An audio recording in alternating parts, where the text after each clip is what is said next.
Big boss Malayalam season 7-ൽ ഇപ്പോൾ ഇതാ വീണ്ടും ഒരു അടി പൊട്ടിയിരിക്കുകയാണ്. നമ്മുടെ RJ ബിൻസിയും നിവിനും തമ്മിൽ ഒരു വെടിക്കെട്ട് അടി കഴിഞ്ഞിട്ടിരിക്കുകയാണിപ്പോൾ. ജയിൽ നോമിനേഷനെ പറ്റിയാണ് ഇപ്പോൾ വഴക്കുണ്ടായിരിക്കുന്നത്. അതായത് നമ്മുടെ നിവിൻ ബിൻസിയെ ജയിലിലേക്ക് പോകാൻ വേണ്ടി നോമിനേറ്റ് ചെയ്തു. അതാണ് പ്രശ്നങ്ങൾക്കെല്ലാം കാരണമായത്. അതായത് വന്ന ദിവസം തന്നെ ബിൻസിയെ നിവിൻ ടാർഗറ്റ് ചെയ്യുകയാണ് എന്നൊക്കെയാണ് ബിൻസി പറയുന്നത്. അതുമാത്രമല്ല, പുകഞ്ഞ കൊള്ളി പുറത്ത് എന്ന ടാസ്കിൽ ഉറങ്ങരുതെന്ന് പറഞ്ഞിട്ടും ബിൻസി കൂർക്കം വലിച്ചു കിടന്നുറങ്ങി. ആ ടാസ്കിനകത്ത് ബിഗ് ബോസ് പ്രത്യേകം പറഞ്ഞിട്ടുണ്ടായിരുന്നു, ആർക്കെങ്കിലും കിടന്നുറങ്ങണമെങ്കിൽ കട്ടിലിൽ കിടന്നേ ഉറങ്ങാൻ സാധിക്കൂ, അല്ലാത്തവർക്ക് കട്ടിലിൽ കിടക്കാതെ ഉറങ്ങാൻ സാധിക്കില്ല. അപ്പോൾ അത് ലംഘിച്ചുകൊണ്ട് അല്ലാതെ കിടന്നുറങ്ങി എന്ന റീസണാണ്, അതൊരു ജെന്യുവൻ റീസണാണ് നിവിൻ പറഞ്ഞത്. അപ്പോൾ ഈ ഒരു ജയിൽ നോമിനേഷൻ കഴിഞ്ഞിട്ട് ബിൻസി നേരിട്ട് പോയി ചോദിക്കുന്നുണ്ട്, നീ നോമിനേറ്റ് ചെയ്യണമെങ്കിൽ വാലിഡ് ആയിട്ടുള്ളൊരു റീസൺ പറഞ്ഞ് വേണം നോമിനേറ്റ് ചെയ്യാനായിട്ട്. ബിൻസി ഇങ്ങനെ ചോദിച്ചു തുടങ്ങിയ ആ ഒരു വിഷയം പിന്നീട് സ്വാഭാവികമായിട്ട് വാക്കുതർക്കത്തിലേക്കാണ് പോകുന്നത്. ബിൻസി എന്തായാലും നല്ലപോലെ തന്നെ ചൂടാവുന്നുണ്ട് നെവിൻ്റെ അടുത്ത്. കാരണം എന്തായാലും നമുക്ക് മനസ്സിലായല്ലോ, ഈ ഒരു ജയിൽ നോമിനേഷനാണ്. അങ്ങനെ അങ്ങോട്ടും ഇങ്ങോട്ടും പറയുന്നു.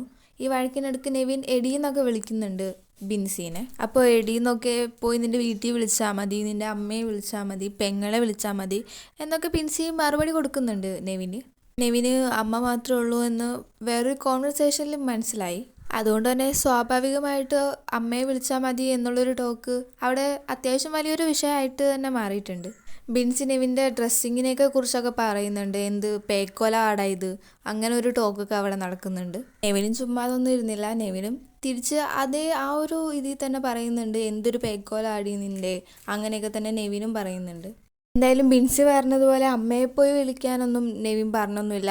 അത്യാവശ്യം ഡീസൻ്റ് ആയിട്ടുള്ളൊരു വഴക്കാണ് നെവിൻ്റെ ഭാഗത്തു നിന്ന് ഉണ്ടായിരിക്കുന്നത്. അതിൻ്റെ ഇടയ്ക്ക് അങ്ങോട്ടും ഇങ്ങോട്ടും എടി പോടി വിളിയൊക്കെ നടക്കുന്നുണ്ട്. അപ്പോൾ ബിൻസി പറയുന്നുണ്ട്, എടി പോടി എന്നൊന്നും എന്നെ വിളിക്കണ്ട, അങ്ങനെയൊക്കെ ബിൻസി പറയുന്നുണ്ട്. ഇങ്ങനെ ഒരു ടോക്ക് ഇന്നലെ ബിൻസി ഷാനവാസിൻ്റെ അടുത്തും പറയുന്നുണ്ടായിരുന്നു, എടീന്നൊന്നും വിളിക്കരുതെന്ന്. എന്നിട്ട് ബിൻസി തന്നെ എടോ എന്നൊക്കെ വിളിക്കുന്നു, താനെന്നൊക്കെ വിളിക്കുന്നു. ഷാനവാസ് അതിന് ബിൻസിയുടെ അടുത്ത് തിരിച്ച് റേസൊക്കെ ആവുന്നുണ്ട്. ഇന്നും ആ ഒരു സെയിം സിറ്റുവേഷൻ തന്നെയാണ് ഉണ്ടായിരിക്കുന്നത്. നെവിൻ എടീന്ന് വിളിച്ചപ്പോൾ ബിൻസി നന്നായിട്ട് ദേഷ്യപ്പെട്ട് തന്നെ പറയുന്നുണ്ട്, എടീന്നൊന്നും വിളിക്കരുതെന്ന്. ഇത്ര നാളും ചിരിച്ചു കളിച്ചാണ് നെവിനും ഭയങ്കരമായിട്ട് റേസ് ആവുന്നുണ്ട്.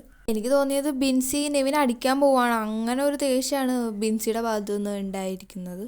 എന്നിട്ട് ബിൻസി പറയുന്നുണ്ട്, പുറത്തായിരുന്നെങ്കിൽ ഞാൻ നിന്നെ അടിച്ചേനെ, അങ്ങനൊരു ടോക്കൊക്കെ അവിടെ നടക്കുന്നുണ്ട്. ബിൻസി നല്ലൊരു പ്ലെയറാണ്, പിന്നെ എന്താ പറയുക, നന്നായിട്ട് സംസാരിക്കാനൊക്കെ കഴിയുന്ന ഒരു വ്യക്തിയാണ്, നല്ല പൊട്ടൻഷ്യൽ ഉള്ള ഒരു കണ്ടസ്റ്റൻ്റ് ആണ് ബിൻസി. കുറച്ച് കെയർഫുള്ളായിട്ട് കാമായിട്ടൊക്കെ നിന്നൊക്കെ കളിക്കണം. ദേഷ്യമൊക്കെ കൺട്രോൾ ചെയ്ത് വൈകാരികമായിട്ട് ചിന്തിക്കാതെ കുറച്ച് വിവേകത്തോടു കൂടി വേണം ചിന്തിക്കാൻ.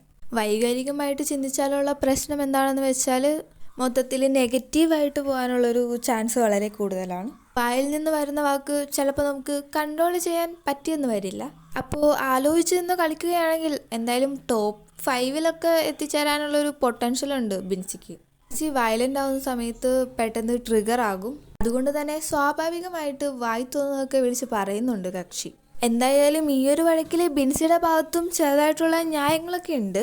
പക്ഷേ എന്നിരുന്നാലും ആ ഒരു ജയിൽ ടാസ്കിൽ ബിൻസി ഒരു ഫൗള് കാണിച്ചത് കൊണ്ട് നെവിൻ പറഞ്ഞതൊരു വാലിഡ് പോയിന്റ് ആയിട്ട് തന്നെ നമുക്ക് എടുക്കാവുന്നതാണ്.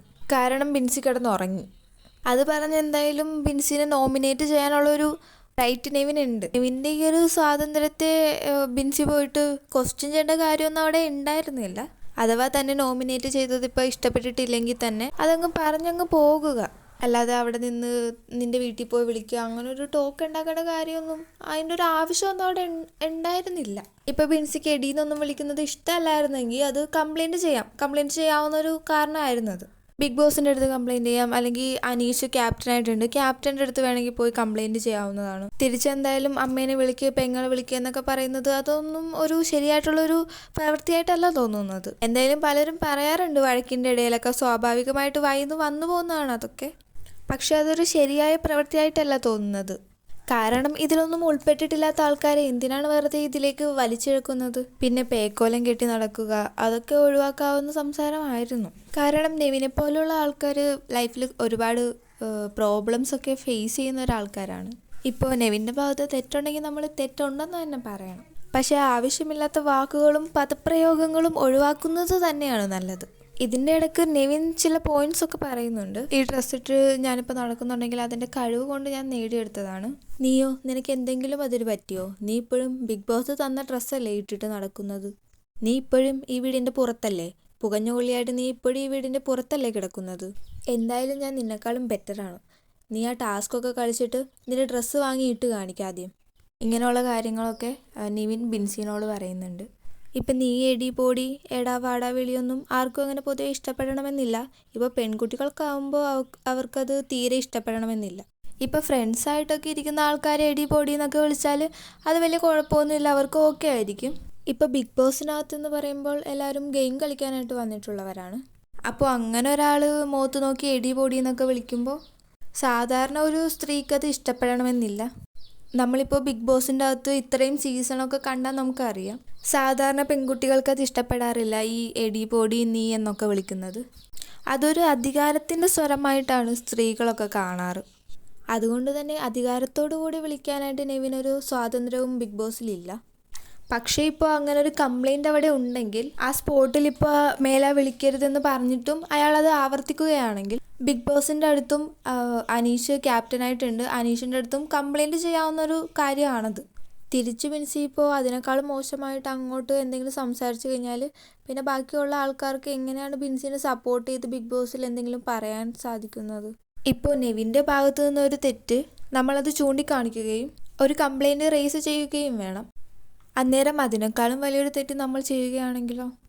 നീ എന്ന് വിളിക്കുമ്പോൾ അത് നിൻ്റെ അമ്മയെ പോയി വിളിക്കടാ എന്ന് പറയുകയാണെങ്കിൽ നീ എന്ന് വിളിക്കുന്നതിനേക്കാളും വലിയൊരു ഗ്രാവിറ്റി ഉള്ളൊരു തെറ്റാണ് ബിൻസിയുടെ ഭാഗത്തു നിന്നും ഉണ്ടായത്. വെറുതെ ആവശ്യമില്ലാത്തൊരു കാര്യത്തിന് നെവിൻ്റെ അമ്മയെയാണ് വിളിച്ചത്. അപ്പോൾ നമുക്കെങ്ങനെ ബിൻസിയെ സപ്പോർട്ട് ചെയ്യാൻ പറ്റും? അതാണ് ഇവിടെ സംഭവിച്ചത്.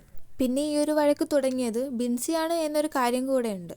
ബിൻസി ഷാനവാസിൻ്റെ അടുത്തും പോയിട്ട് ജയിലിൽ പോകാനായിട്ട് നോമിനേറ്റ് ചെയ്തതിനെ കുറിച്ച് വെറുതെ അങ്ങോട്ട് പോയി ചൊറിഞ്ഞ് വഴക്കുണ്ടാക്കുന്നു. അതുപോലെ തന്നെ നെവിൻ്റെ അടുത്തും. ഈ പ്രശ്നങ്ങളെല്ലാം തുടങ്ങിയതും ബിൻസിയാണ്, അവസാനമായപ്പോൾ കൂടുതൽ ട്രിഗർ ആയതും ബിൻസി തന്നെയാണ്. ഇത് പറയുമ്പോൾ തന്നെ ഇത്ര നാളും ചിരിച്ചു കളിച്ച് നടന്ന നെവിൻ വളരെ വയലൻ്റായിട്ട് മാറുന്നത് നമുക്ക് കാണാം. ആ ഒരു നിലക്ക് നോക്കുവാണെങ്കിൽ ബിൻസിക്ക് നേട്ടമാണ് ഉണ്ടായിട്ടുള്ളത്. കാരണം ഒരു വഴക്കിലും പെടാതെ ഭയങ്കര കൂളായിട്ട് പോയിക്കൊണ്ടിരുന്നൊരു കണ്ടസ്റ്റൻറ്റിനെ അയാളുടെ ഒരു എക്സ്ട്രീം ലെവലിലോട്ട് എത്തിക്കാനായിട്ട് ബിൻസിക്ക് വളരെയേറെ സാധിച്ചിട്ടുണ്ട്. എന്തായാലും ലൈവ് കണ്ടവർ അവരുടെ അഭിപ്രായം കമൻറ്റ് ചെയ്യുക.